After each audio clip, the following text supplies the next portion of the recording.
नमस्कार बच्चों, मैं Sudha Gupta from Raghu international school. अब जैसा कि आप और हम तो परिचित हैं और इसके पहले मैंने आपको बुक से भी परिचित करवा दिया। इसके पहले जो हमारी मंडे के दिन जो वीडियो गई थी उसमें मैंने आपको जो कक्षा 11th में कक्षा 11 में जो हमारी बुक्स चलेंगी वो उनके मैंने नाम बताए थे। जैसे कि अपने कौन कौन सी बुक्स चलेंगी आपको याद ही हो गया होगा, ये आपके पास होंगी। अभी प्रेजेंट में जब आप ये वीडियो देख रहे हैं उस समय आपके पास वो तीनों बुक होना चाहिए। पहली होगी हमारी आरोह, दूसरी वितान और तीसरा अभिव्यक्ति का माध्यम। ये 3 बुक हमारे द्वारा यहाँ पर ली जाएंगी। तो सबसे पहले हम आज जो पढ़ेंगे वो है सबसे पहले आरोह। आरोह के बाद आरोह में जो हमारी शब्दावली होगी उसमें मैंने उस दिन बताए थे कौन कौन से क्या खंड है हमारे आरोह के अंदर। ये है हमारी आरोह बुक। ये इस तरह की आरोह बुक होगी हमारी, जिसके अंदर से हमारे 2 खंड होंगे। कौन कौन से 2 खंड होंगे? एक गद्य खंड होगा और एक पद्य खंड होगा। तो पद्य खंड मतलब वो काव्य खंड नहीं, तो आप सोचो कि क्या बोल रही है मैडम।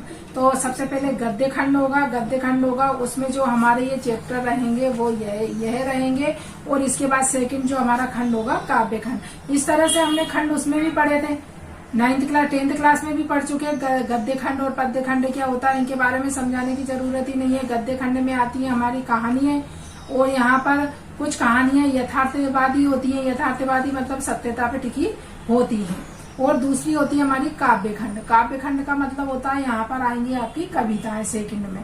तो सबसे पहले हम आज जो गद्य खंड में है उसका सबसे पहले फर्स्ट पार्ट जो है वो है हमारा प्रेमचंद। प्रेमचंद मतलब ने जो कहानी लिखी है एक, वो लिखी है उन्होंने नमक का दरोगा। क्या लिखी है उन्होंने यहाँ पर? नमक का दरोगा एक कहानी लिखी है, जिसको है 1914 ईस्वी की ये कहानी है। यह यथार्थवादी कहानी है। यथार्थवादी मतलब जिसमें सच्चाई है। यहाँ पर उन्होंने एक सत्यता को करा है। ये उस समय की कहानी है जब एक नमक, आपने नमक के बारे में पढ़ा होगा, आपने जो सामाजिक विज्ञान वगैरह मतलब जो आपकी SST वगैरह उसमें बताया होगा, नमक जो एक अभियान शुरू किया गया था उस समय की ये यहाँ पर घटना है। तो यहाँ पर सबसे पहले, अब जैसे आपसे मैंने पहले बोला था वीडियो में जब हमने स्टार्टिंग करी थी कि यहाँ पर हम एक कंपटीशन की तैयारी करेंगे। तो आज हम ये फर्स्ट पार्ट है, जो हमारा सबसे पहला पार्ट है, ये इसी से हम कंपटीशन के बारे में बता देते हैं कि इसमें आपसे क्या क्या पूछा जा सकता है। तो इसको मैं चाहूंगी या तो आप नोट कर लीजिए या आप अभी से इसको लिख सकते हैं कि हमसे अगर आपकी कंपटीशन की तैयारी होती है और उसमें हिंदी आती है तो इस चैप्टर में से आपको क्या चीज आ सकती है, क्या इसमें महत्वपूर्ण है, ये आगे के लिए बता रही हूँ। बाकी जो हमारा 11th में आएगा वो तो क्वेश्चन आंसर आएंगे, क्वेश्चन आंसर आएंगे, जीवनी आएंगी, ये सारी बातें आएंगी। लेकिन अगर कंपटीशन की तैयारी की बात करेंगे तो हम इसमें सबसे पहले यहाँ पर जानेंगे मुंशी प्रेमचंद जी को। प्रेमचंद जी के बारे में जैसे आपने पहले भी 2 बेलों की कथा सुनी है अपन ने, वो भी किसने लिखी थी? प्रेमचंद जी की थी। वो 2 बेलों की कथा भी थी कि नहीं थी? अगर आपको याद है तो वो थी 9th क्लास में। तो जैसे हम सबसे पहले प्रेमचंद के बारे में जानेंगे, ये क्या थे। इन्होंने सारी चीजें लिखी हैं, इन्होंने कहानी लिखी है, उपन्यास लिखे हैं, इन्होंने बहुत सारी जितनी भी, और ये सब यथार्थवादी उस पर विश्वास करते थे। इन्होंने हर घटना को यथार्थवादी बताया है। सेकंड है इनका, मान लो आपसे क्वेश्चन पूछ लिया जाए प्रेमचंद जी का नाम क्या था, प्रेमचंद जी का सही नाम क्या था। ये तो इनका रखा होगा या था प्रेमचंद जी का नाम, लेकिन इनका सही नाम क्या है? तो इनका सही नाम है धनपत राय। इनका जो बचपन से जो नाम था वो है धनपत राय। इनका प्रेमचंद जी का नाम है धनपत राय। अब सेकंड आपको ये पूछेंगे इनका जन्म कहाँ पर हुआ, तो इनका जन्म लामही ग्राम में हुआ था। अब इनकी रचनाओं के बारे में पूछ सकते हैं कि भाई इनकी रचनाएं कौन कौन सी हैं। तो रचनाओं में तो सब आ जाएगी भाई, इन्होंने उपन्यास भी लिखे, कहानी भी लिखी, ये सारी इनकी रचनाओं में आ जाएगी। जैसे सेवा सदन, प्रेमाश्रय, रंगभूमि, गोदान। गोदान इनका बहुत ही महत्वपूर्ण उपन्यास है। ये क्या है? गोदान उपन्यास है। सेवा सदन भी इनका उपन्यास है। पंच परमेश्वर कहानी, पंच परमेश्वर कहानी है। पंच परमेश्वर क्या है अगर आपसे पूछ लिया जाए प्रेमचंद की पंच परमेश्वर क्या है, कहानी है, उपन्यास है, क्या है, तो वो क्या है, इनकी कहानी है। अब इसके बाद बड़े घर की बेटी, पूस की रात, कफन, ये सब इनकी महत्वपूर्ण रचनाएं हैं। और कुछ रचनाएं इसमें हैं जो मैंने बोर्ड पे नहीं लिखी है, उसके बारे में भी आप जान सकते हैं। अब हम ये जो आज यहाँ पर इनकी द्वारा ये लिखी गई है, ये कहानी है नमक का दरोगा। कौन सी कहानी है ये? नमक का दरोगा। अब इसमें सबसे पहले जो मुहावरा इन्होंने यहाँ पर कहा है, धन के ऊपर धर्म की जीत, धन के ऊपर धर्म की जीत। मतलब यहाँ पर क्या साबित करना चाहते थे यहाँ पर प्रेमचंद जी? धन के ऊपर धर्म की जीत का मतलब क्या होता है? यहाँ पर इस कहानी के माध्यम से ये बतलाया जाता है कि जो हमारे मतलब समाज में जो हमारे अफसर लोग, जो आज चल रहा है, मतलब जो एक तरह से मतलब भ्रष्टाचारी, हर चीज में हर जगह भ्रष्टाचारी का हो रहा है। यहाँ पर रिश्वत ली जाती है, रिश्वत लेके बहुत बड़े बड़े काम हो जाते हैं। तो जैसे यहाँ पर ये बताया है, इसमें जो दो पात्र हैं, कौन कौन से? दो पात्रों के बीच में ये पूरी कहानी यहाँ पर समाप्त होती है। वो पहले पात्र का नाम है यहाँ पर बंशीधर, जो नमक विभाग के क्या थे? दरोगा थे, नमक विभाग के दरोगा थे। दूसरे थे यह पंडित आलोपी दीन, जो एक जमींदार थे। अब क्या हुआ, ये बंशीधर जी ने अपनी पूरी क्या कर ली, पूरी पढ़ाई इन्होंने अपनी खत्म कर ली थी। जो भी इनकी पढ़ाई लिखाई थी वो पूरी हो गई थी। अब इनको क्या किस चीज की जरूरत थी? घर में भी मतलब ज्यादा कुछ नहीं था, तो एक इनको उस समय एक नौकरी की जरूरत थी। किनको थी जरूरत? बंशीधर को, मुंशी बंशीधर जी को क्या थी? एक नौकरी की जरूरत थी। तो इनके पिताजी ने इनसे ये कहा कि बेटा तुम नौकरी तलाश करने के लिए जा रहे हो, लेकिन आपको नौकरी किस तरह की तलाश करना है? जहाँ पर आपकी आय भी अच्छी हो, आय के बाद जो ऊपरी आय आमदनी हो। ऊपरी आमदनी का मतलब क्या होता है आप जानते हो? मतलब जहाँ पर आपको अलग से भी, जैसे मान लो आपको किसी विभाग में भेज दिया, आपको उस विभाग में क्या हो रही है? वेतन तो मिल ही रही है। वेतन के साथ साथ जैसे अगर आप किसी का काम करते हो तो वहां पर क्या करी जाती है? रिश्वत दी जाती है। रिश्वत मतलब अगर हम आपको 200 रुपए देंगे तो हमारा काम जल्दी हो जाएगा, या हम 300 रुपए इस काम के लिए 300 रुपए, 400, 500, 1000, 10,000, आजकल तो लाखों से रिश्वत चल रही है। तो इस तरह से उनके पिताजी कह रहे थे बेटा ये तो ठीक है, लेकिन इसके साथ साथ तुम ऊपरी कमाई भी करते रहना, इस तरह से तुम्हें नौकरी ढूंढना है। तो इस तरह से वो बंशीधर जी चले गए। अब किस्मत उनकी इतनी अच्छी थी कि उनको एक विभाग में नौकरी मिल गई। अब वो विभाग कौन सा था आप जानते? तो वहां पर जब उस समय पे क्या हुआ, नमक का एक नया विभाग बना था। किसका?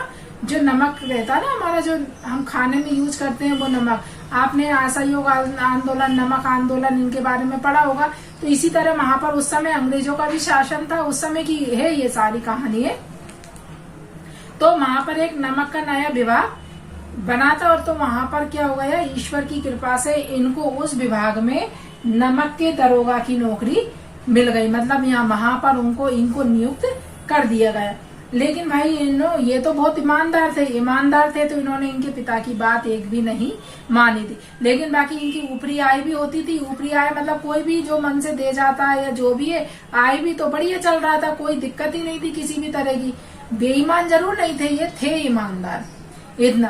बाकी जो भी और अलग से भी जो कोई खुश होकर इनको दे देता था, या जैसे बड़े अफसर लोग ये दे देते थे, ठीक था।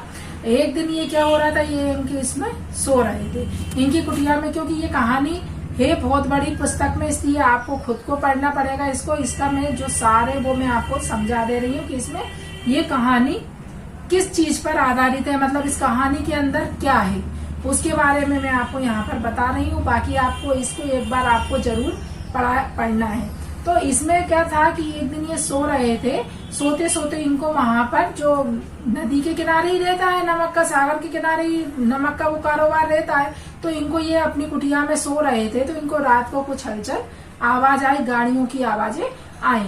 तो ये बाहर इन्होंने जल्दी से अपनी भाई वर्दी पहनी, अपना तमंचा मतलब बंदूक को उठाया, और ये भैया वहां बाहर चले गए। वहां बाहर देखा तो वो गाड़ियों में बहुत सारे सामान था, बोरियां वगैरह थी, तो इन्होंने उन गाड़ियों को रोक लिया। अब इन्होंने जैसे ही उन गाड़ियों को रोका तो उन जो वहां के जो जमींदार के वो वहां पर क्या था, जमींदार के जो वो नौकर चाकर थे वो लेकर जा रहे थे। तो इन्होंने वहां रोका, जैसे ही इन्होंने गाड़ियों को रोका तो उनके जो नौकर वगैरह था उन्होंने जमींदार को फोन लगा दिया। उन्होंने कहा यहाँ इसमें तो कुछ नहीं है, लेकिन इन्होंने जैसे ही नमक वो बोरियों को हाथ लगाया तो उसके अंदर क्या था, नमक था। तो उनके नौकरों ने उनके जमींदार कौन थे यहाँ पर, अलोपी दीन, पंडित अलोपी दीन। भाई पंडित अलोपी दीन तो ऐसे व्यक्ति थे, वो ये सोचते थे हमेशा लक्ष्मी मतलब पैसा है तो दुनिया है, अगर हम किसी को पैसा दे देंगे तो मेरा काम हो जाएगा, मुझे कोई नहीं पकड़ सकता। तो वो पैसे के उसमें इतने वो थे कि मेरे पास तो लक्ष्मी है, ये है तो मेरा सारा काम हो जाएगा। जैसे ही उनको मालूम चला कि वहाँ जो जितनी भी गाड़ियां हैं वो किसी ने, दरोगा ने रोक रखी हैं, तो वो वहां पर आए। उन्होंने दरोगा से कहा कि भाई देखो तुम मुझे अभी तक अच्छी तरह से जानते नहीं, मैं यहाँ का जमींदार हूँ, ऐसा हूँ, मेरी वहां पर इतनी पहुंच है। हम बोल देते हैं ना, बहुत से लोग कह ही देते हैं कि मेरी यहाँ पहुंच है, मुझे तुम ऐसा नहीं कर सकते ऐसा, लेकिन फिर भी वो नहीं माने। उन्होंने कहा मेरा तो सरकारी हुक्म, उन्होंने कहा सरकारी हुक्म। तो उन्होंने कहा ठीक है सरकारी हुक्म है तो हम थोड़ा बहुत लेन देन कर लेते हैं। लेन देन का मतलब समझते हो कि भाई थोड़े बहुत मतलब जैसे पैसों में लेके बात को रफा दफा करना। तो उन्होंने कहा कि तुम 1000 रुपये ले लो, 1000 के नोट दे दो। वो उनके नौकर से कहने लगे इनको 1000 रुपये दे दो। उन्होंने कहा आप 1000 की जगह मुझे 1000 लाख भी दोगे ना तो भी मैं अपने पद से भटकूंगा नहीं। तो इस तरह उन लोगों में थोड़ी सी बहसबाजी होने लगी, लेकिन आखिरकार उन्होंने नहीं माना। तो उन्होंने कहा ठीक है तुम मुझे गिरफ्तार कर लो। आखिर में उन्होंने क्या करा, इन्होंने बंसीधर जी ने उनको आखिरकार उनको गिरफ्तार कर लिया। गिरफ्तार करने के बाद भाई वो हथकड़ियों में लदे हुए, और अब शर्म तो आती है कोई इतना बड़ा जमींदार को अगर कोई हथकड़ियां डाल दे। फिर वो थाने में गए। थाने में जाने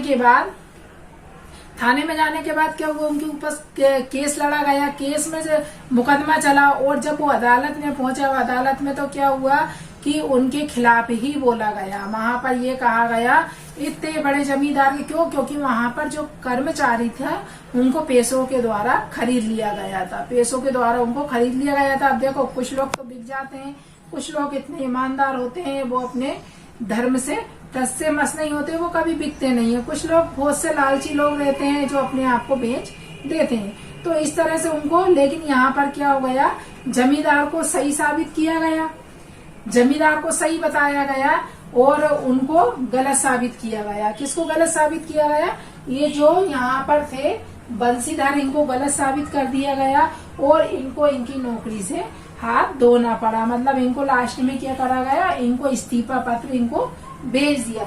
जब इनको इस्तीफा भेज दिया तो इसके बाद इनके पिताजी इनके खूब बहुत गुस्सा हुए कि नालायक कैसा लड़का है, मैंने इतना समझाया था लेकिन भाई, तो ऐसे करके उनको डेली की गालियां देने लगे। लेकिन एक दिन आप विश्वास नहीं करोगे, जब आप इसको पढ़ोगे तब आपको, एक दिन अचानक से उनके घर पर कौन आया, बढ़िया सज धज के एक रथ आया। रथ मतलब इतना सजा धजा था बहुत सुंदर तरीके से। तो जैसे ही वहां बाहर जाके जब उन्होंने देखा, बंसीधर जी ने, मुंशी बंसीधर जी ने देखा, तो वहां पर कौन खड़ा हुआ था, उस रथ में से कौन उतर के वहां पर से कौन खड़ा हुआ था, पंडित अलोपी दीन जमींदार साहब वहां पर खड़े हुए थे। अब जैसे ही जमींदार साहब वहां पर खड़े हुए तो उनके पिता उनसे माफी मांगने लगे कि साहब ये तो नालायक लड़का है, ये तो मूर्ख है, मैंने तो इसको समझाया था और इसे ऐसी औलाद होने से तो ना होती तो अच्छा। मतलब इस तरह से वो उनको कोस रहे थे कि भाई इस तरह से, मतलब मैं तो मतलब बिना औलाद के रहता तो ज्यादा अच्छा, इस तरह से वो कह रहे थे। लेकिन इतने में पंडित ओलंपी दीन ने ये कहा कि नहीं, आपकी जैसी संतान हर व्यक्ति को होना चाहिए। क्योंकि उन्होंने इतने ईमानदारी से करा, और मैं आज यहाँ पर भी इसीलिए आया हूँ कि मेरे जितने भी जमीन जायदाद के कागज थे, सारे थे, जितना भी था, आज मैं अपनी पूरी कमाई का और मेरे जितने भी सब जगह जितने भी काम धंधे बन रहे हैं उन सब का मैनेजर आपके लड़के को बनाने के लिए यहाँ पर मैं आया हूँ। कि नहीं तो फिर इतने में बंसीधर बोले कि नहीं, मैं इस लायक नहीं हूँ, मैं अयोग्य व्यक्ति हूँ। तो यहाँ पर अलोपीदीन, पंडित अलोपीदीन जो जमींदार थे, उन्होंने कहा कि नहीं, मुझे तुम्हारे जैसे अयोग्य व्यक्ति की ही जरूरत है। तो अब इस कहानी से आपको क्या मिला, आप इस कहानी से क्या सीखे, आगे भी इसका जो सार निकला क्या निकला?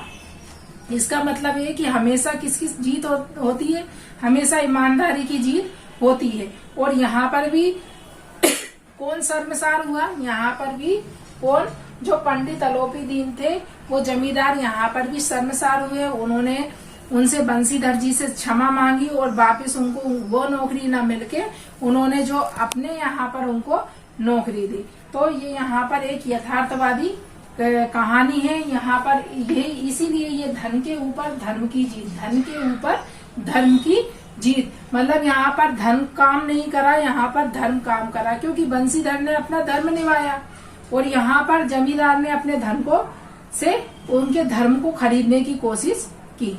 तो अभी इस कहानी से आप समझ गए होंगे, तो इसको आप और पढ़िए अच्छी तरह से। इसके बाद हम इसके क्वेश्चन आंसर भी करेंगे। तो यहीं पर हम हमारी इसको वीडियो को खत्म करते हैं। जय हिंद, जय भारत।